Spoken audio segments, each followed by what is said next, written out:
Passons au Hertfordshire GT. 40 joueurs, 5 rondes en Angleterre. Et nous avons un joueur Space Wolf qui est français, Clément Tournade, que vous pouvez retrouver d'ailleurs sur le Warfo, le Warhammer Forum. Vous allez dans 40K Space Marine et on a tout un sujet Space Wolf qui fait de plus d'une centaine de pages. Et on discute assez régulièrement dessus, il nous donne un peu aussi ses retours d'expérience. Donc il joue Space Wolf successeur avec le Born Heroes et le Whirlwind of Rage, et je suis assez d'accord, moi aussi je commence à revenir sur le Born Heroes, j'abandonne petit à petit le maître artisan, parce qu'au final j'ai vraiment envie de fiabiliser le corps à corps de mes unités. Donc il joue un bataillon détachement, il nous joue en Ocelot, en agent de l'Imperium, les Voicemen at Arms, donc comme aime la traduction française, les Cosmo-marins en armes. Donc c'est juste une petite unité qui va servir à tenir des objectifs. Pour sa part, il en joue 6 parce qu'il a le Voidmaster et 5 Voidsmen parce que justement, je sais qu'il va chercher Retrieve Nephilim Data. Ensuite, en QG, nous avons le Capitaine avec la Saga du Chasseur, donc c'est l'Advance Charge, le réacteur dorsal, moi je le préfère à moto, mais lui en le réacteur dorsal.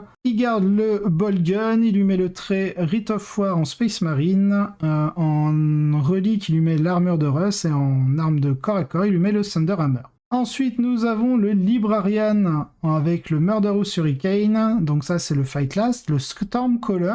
Je suis pas ultra fan du Stormcaller, en général je préfère le Instinct Awoken, car vous avez un bonus de PA lorsque vous ferez des 6 pour blesser, et vu que nos garde-loups, donc ce sont nos équivalents vétérans Vanguard, reroll leur jet pour blesser grâce aux griffes, on peut aller chercher un peu plus de 6 pour passer les griffes à PA-3, voire -4 en doctrine d'assaut. Donc il lui a laissé l'arme de force H et il lui a mis un jump pack. Ensuite on retrouve un Primary Chaplain à moto avec le catéchisme du feu, donc il doit jouer je pense des éradicators ou des unités de tir pour justement fiabiliser le jet de blessure avec un +1 pour blesser. Le cantique de haine pour avoir le +2 à la charge et surtout en Space Wolf ce qu'on aime beaucoup c'est le +3 pouces de Pilin Conso. Bien sûr, il l'a amélioré en Master of Sanctity, et il lui a mis le trait de Seigneur de Guerre pour lancer plus facilement les litanies Wise Orator. En troupe, on retrouve 2 unités d'intercesseurs d'assaut et une unité d'incurseur. En élite, nous avons la triplette habituelle des Wolfguard en Jump Pack, épée tronçonneuse, griffe éclair, et lui par contre, il a mis à la place de la griffe un marteau Thunder Hammer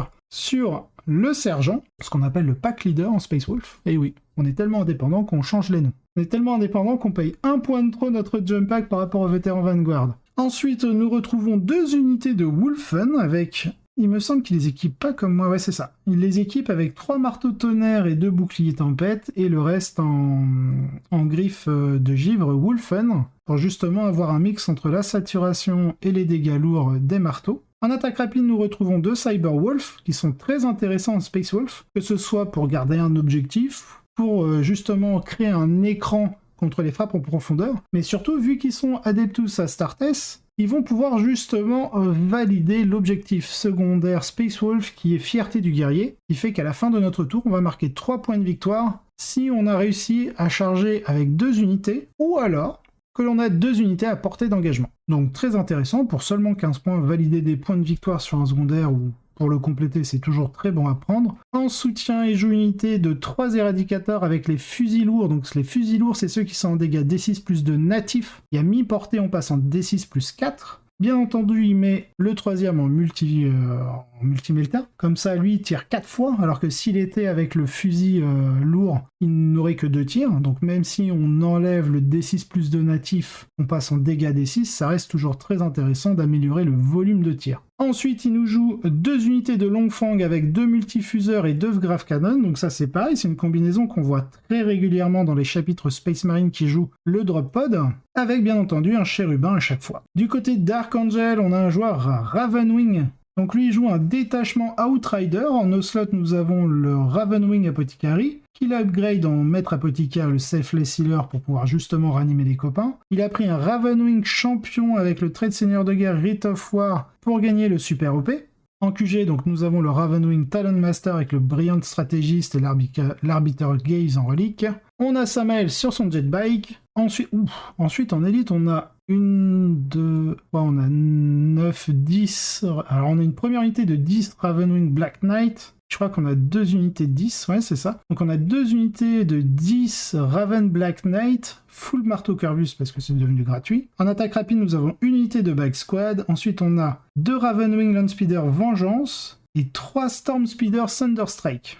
On attend longtemps qu'une liste de Ravenwing se produise. Puis deux se présentent en même temps. Ici, contre les rivaux jurés des Unforgiven, les clients de Goonhammer m'ont aidé dans leur choix ici, car j'ai assisté à l'événement et joué contre la liste de Jack. Donc je sais ce qu'elle peut faire. Avec Speed of the Raven, il est presque impossible de tout cacher sous le regard maléfique des speeders, ce qui signifie qu'ils pourront très facilement ramasser des unités pour Death on the Wind. Et le fait d'avoir 2 grosses unités de chevaliers noirs élargit vraiment les options de l'armée sur la table. Le fait de mettre l'un d'entre eux ou les deux en escouade de combat, généralement l'un pour que vous puissiez maximiser le maître de chapitre de l'autre, vous donne beaucoup de pièces avec lesquelles jouer, et rend en particulier l'interdiction martiale beaucoup plus intéressante dans cette liste que dans la plupart des autres. Il y a beaucoup de choses qui peuvent traquer et assassiner un personnage, et beaucoup d'entre elles ont de fortes chances de s'enfuir pour un score maximum. Enfin, en prenant plus de matériel qui peut réellement tenir les objectifs plutôt que des talons noirs, les Dark Talons, on sacrifie un peu de portée, mais cela signifie que l'armée est moins vulnérable à être retirée de la compétition primaire que certaines constructions. Du côté des loups, le plan est de frapper les choses de manière assez définitive.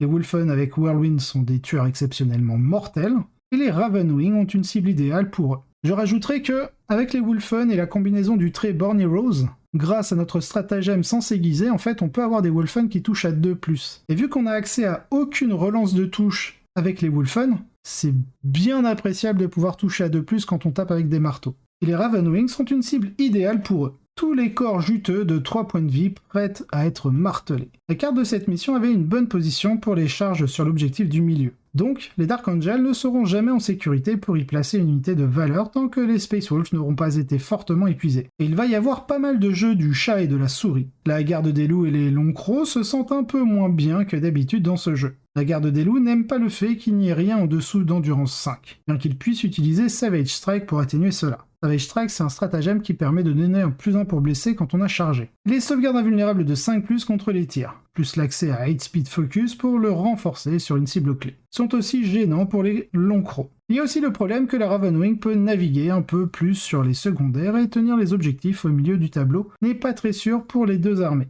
Pour le Ravenwing, Death on the Wind est essentiellement un 15 verrouillé ici, et une grande variété d'options de suprématie va les amener à au moins 10-12 au cours de la partie. Un troisième chat est un peu délicat, mais l'option interdiction martiale semble bonne, car même si elle ne vaut pas beaucoup de points, elle oblige potentiellement l'un des personnages du loup à être beaucoup plus prudent qu'il ne le voudrait. Les loups ont de bonnes options, mais elles impliquent toutes deux s'en prendre de manière proactive au Dark Angel, que ce soit pour tuer les véhicules pour Glory Kill, ou pour les charger avec Warrior Pride, donc c'est fierté du guerrier. Lorsqu'ils s'y attaquent, les Ravenwing ont une bonne chance de riposter, d'autant plus que les objectifs de milieu de tableau n'étaient pas très bien protégés. Et ils sont très forts pour tuer les Marines à 2 points de vie. Comme un dernier clou dans le cercueil, Swift Strike ouvre la perspective de quelques jeux de pouvoir sérieux de la part des Dark Angels, ici en éliminant potentiellement une unité en toute impunité. Les loups peuvent jouer pour un score décent en étant prudents avec leur atout, mais cela se termine définitivement comme un jeu damné si vous le faites, damné si vous ne le faites pas. Jouez prudemment et les Ravenwing construisent une avance via l'attrition et sur les secondaires. Allez de manière agressive et ils peuvent tout simplement fumer l'armée en quelques tours. La première option donne clairement plus de chances de faire quelque chose et d'après le score, je suppose que c'est ce qui a été choisi. Mais la vérité brutale ici est qu'en tant que joueur Wolf, vous espérez essentiellement que Jack fasse une erreur et laisse les Wolfen se retrouver au milieu d'une unité complète de chevaliers noirs, et d'après ma partie contre lui, je peux attester qu'il est suffisamment prudent pour maintenir la distance avec les menaces qui peuvent faire cela. Et donc on est sur un score 89 à 70, donc on a 19 points de différence, qui n'est pas si excessif. En score WTC, on serait sur un 13-7. Donc franchement, pour une lose, c'est plutôt honorable.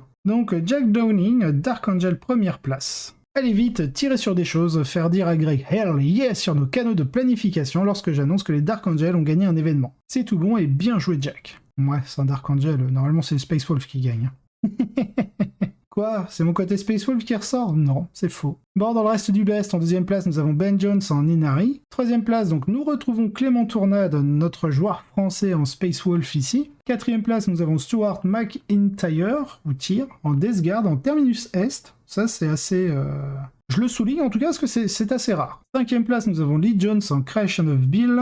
Et en 6e place, nous avons Edward Morgan en Tyrannide avec un Léviathan, spam de guerrier et 2 harpies. Et n'oubliez pas que si vous voulez voter pour les confrontations qui seront présentées, rejoignez notre Patreon et notre Discord. En plus, vous pourrez me parler de mes prises de position douteuses en temps réel, ce qui n'a pas de prix. Commentaires, questions et suggestions à contact@goonhammer.com.